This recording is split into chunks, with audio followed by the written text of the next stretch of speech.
Lucinda and I don't have children of our own, but we live in a neighborhood full of kids. And sometimes when I'm in the middle of walking our dog Lufa, the kids will call out to me. They and their parents will bring me and Lufa to their snowy backyard and we'll run around, Lufa and I joining in with whatever game they're playing. It is so much fun. And two of those neighbors are with us this morning. It's such an honor that they think I'm fun enough to play with. And then I continue on, happy, but exhausted. And that's from just 10 minutes of play. So let's see, 10 minutes is about a sixth of an hour, and 24 hours in a day, that's like 1/150th of the time their parents spend with them every day, all day. I think most of you are parents, in fact, so I don't need to explain this to you. Now, when people of color tell me that racism is their daily lived experience, I believe them. When they tell me they are assumed to be criminals, assumed to be less qualified, assumed to be dangerous, assumed to be less than, I believe them. When they tell me they're afraid for their son's life, for their daughter's life, for their life, I believe them. And when I'm through listening, I'm exhausted. That's only for 10 minutes. Some of you are people of color, so I don't need to explain this to you. Sadie said there's no easy band-aid for racism, and I know this congregation has been working on the issue of white supremacy for quite some time, long before the original 2017 white supremacy teach-in sponsored by the Unitarian Universalist Association. I want to thank all of you who answered my email about this worship service and helped me shape it. But some of you are newer to the congregation, so the topic of white supremacy, along with the teach-in itself, deserves a review. And many of you are white, as I am. Like me, you might have been raised on the idea that hard work will get anyone anywhere. Like me, you might have thought you'd worked hard to get that home run, only to find out that you were born on third base. Like me, you were taught that the USA was a bastion of democracy, liberty, and equality. Then Nicole Hannah-Jones and others taught us that the country was founded not as a democracy, but as a slaveocracy. Like me, you might have been taught racism was mostly a problem for southern states. But Jody Holloway tells us that Dartmouth College founder Eleazar Wheelock was in fact a slave owner. The Dartmouth Slavery Project has researched the ties that Dartmouth and New Hampshire has to the transatlantic slave trade. The original white supremacy teach-in began because, despite our denomination's stated intentions to dismantle white supremacy, people of color continue to experience systemic discrimination and marginalization within our denomination. In March of 2017, Cristina Rivera, a UU religious educator and, at the time, a UUA board member, wrote and posted a piece called On Being a Good Fit for the UUA. Rivera had applied for a UUA regional lead position that was ultimately given to a white male minister. Rivera went on, along with Kenny Wiley, Aisha Hauser, and many others, to organize the white supremacy teach-in, and over 600 congregations, including our own, signed up to participate in April and May of 2017. While organizing the teach-in, Rivera, Hauser, and Wiley reported getting pushback from white UUs even for using the term white supremacy. Many white UUs felt that this term should refer to the KKK and not them. Rivera responded that in the United States today, the default is white for every standard that we have. And that in itself puts whiteness as the supreme standard to which everything else is measured. So naming it as white supremacy is destigmatizing it and making it accessible. Despite her work, or maybe in reaction to it, the pushback continued against Rivera. A year after she spearheaded the white supremacy teach-in, she arrived at her UU church to find an anonymous note in her mailbox. The note read in part, "Quit your whining. It's always about racism with you. You have a job, do it. We went into debt for your full time, and now you complain? You should be thankful and get to working."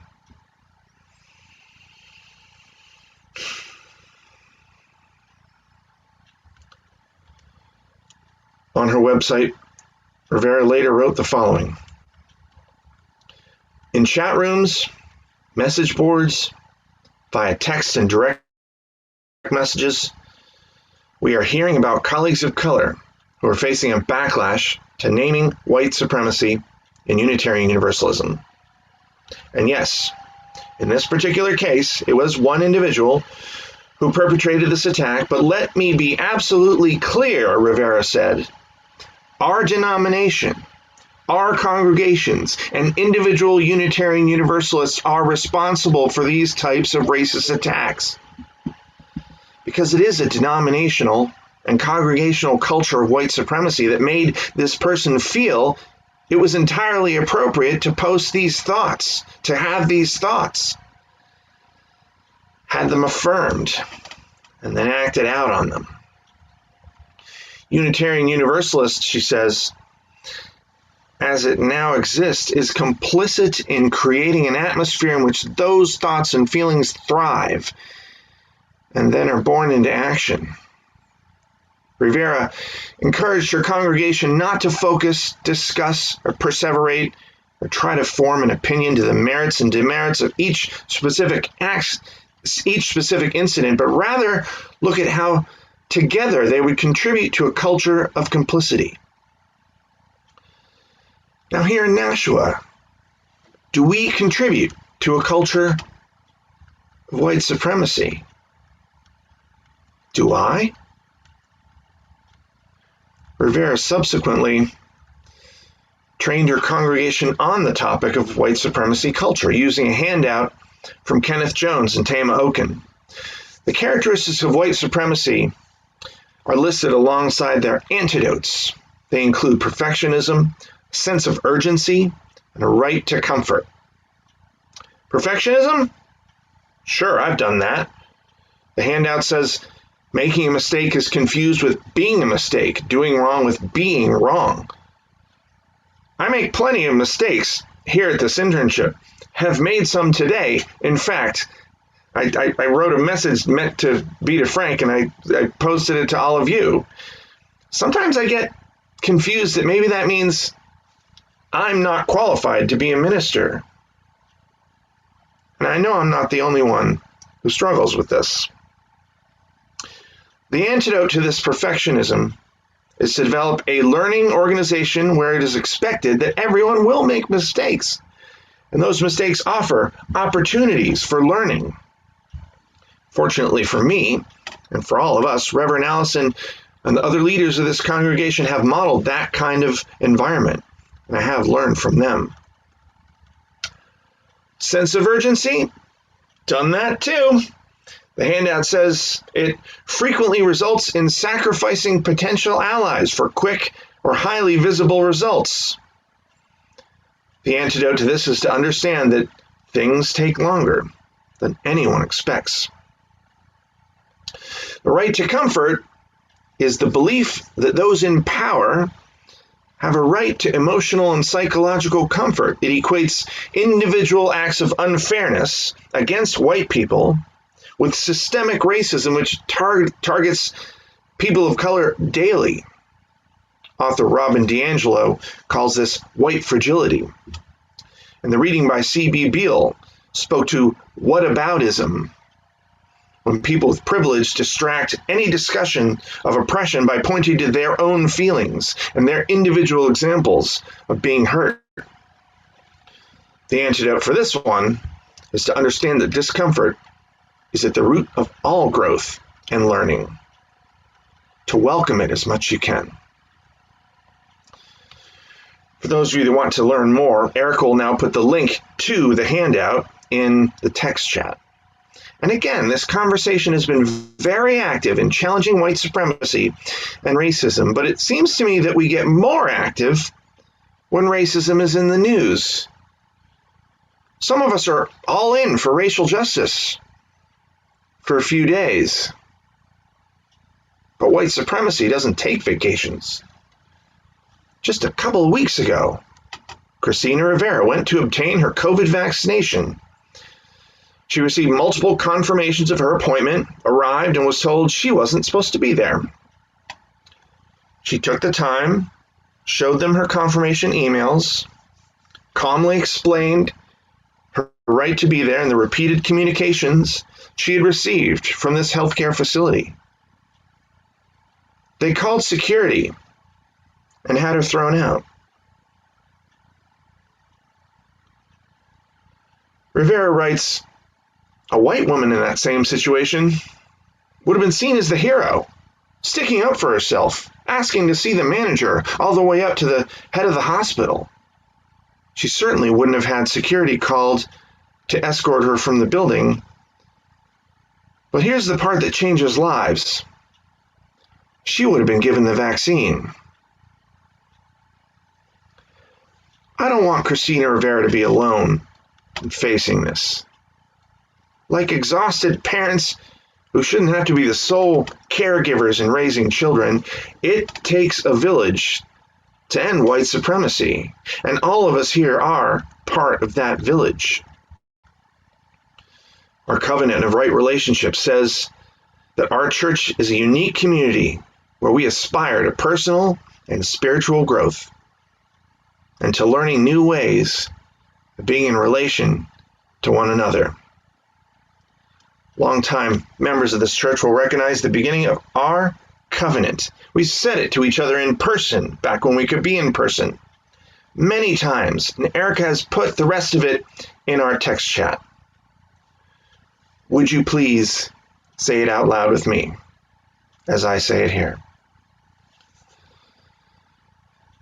Mindful of your inherent worth and dignity, I do covenant to bring my best self to this place, listen intently, speak honestly and thoughtfully, trust in your good intentions, and recognize that my actions and words have an impact regardless of my intentions.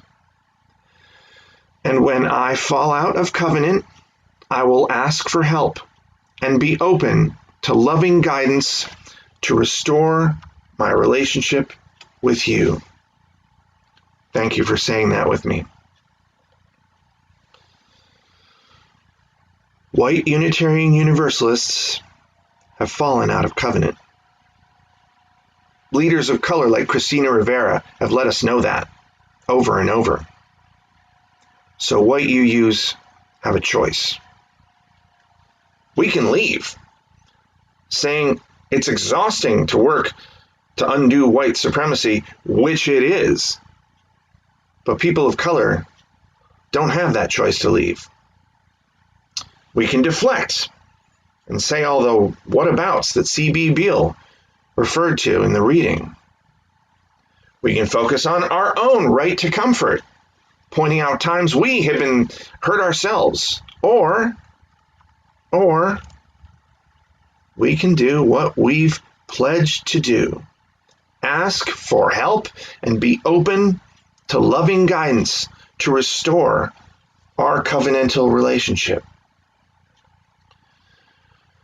The White Supremacy Teach-In website says we are called to be more invested in relationships we find in faith community than in our own personal sense of comfort. We encourage white people to understand discomfort as an invitation into deeper learning and deeper relationship an invitation to lean into learning with humility and curiosity rather than succumbing to reactivity, and an invitation to imagine that the discomfort of being asked to examine white supremacy is but a glimpse into the deep pain people of color in our faith experience with the reality of white supremacy culture and systems. They continue by saying, we honor the request to transform the culture and systems of white supremacy as they manifest in our faith institution and practices, recognizing the tremendous risk inherent in just making this request. We understand this request comes ultimately from a place of love for Unitarian Universalism and a belief in what we can become together. Friends, this sermon has been a hard one for me to write. I had a lot of perfectionism. I was only able to write it with the help of my colleagues here in Nashua, along with others in the denomination. As I said, I'm definitely making mistakes. I'm not the expert on this. People of color are the experts on white supremacy and white supremacy culture. I could have asked someone else to lead the worship service, someone who might have done a better job. Like Lindsay said earlier, part of me wanted to go cry in a corner. But I don't want to leave Christina Rivera alone to deal with this. I don't want to leave any of you alone to deal with this. We are in a covenant. So I bring these imperfect words to you today because I want to be in covenant with you. If dismantling white supremacy is the work of a lifetime, and it seems like it is, then what a wonderful group of people to do this work with. What a spectacular way to spend our lives. What an amazing reason to get up tomorrow. What else would I rather be doing? And who else would I rather be doing it with? Now, many of us have been participating in the 30 Days of Love campaign sponsored by the UUA. We've joined colleagues across the country working to build a world of intersectional racial justice. I hope that all of you will attend tonight's Racial Justice Movie Night at 6 p.m. I Am Not Your Negro, organized by Jess Woods and Famina Zeman. We're seeing in the text chat there's New Hampshire House Bill 554. And then some of you are attending the New Day Rising conference this February 22nd. Erica will put the links to both in the text chat, both the New Day Rising conference and the Racial Justice Movie Night into the text chat. I hope you'll sign up if you haven't already signed up. Now we'll close by repeating the words of C.B. Beale. Lean in with the values you hold dear. For me, that means integrity, honor, relationship, hard truth held gently. When hard things come, don't duck or deflect. Accept and reflect. And again. May it be so.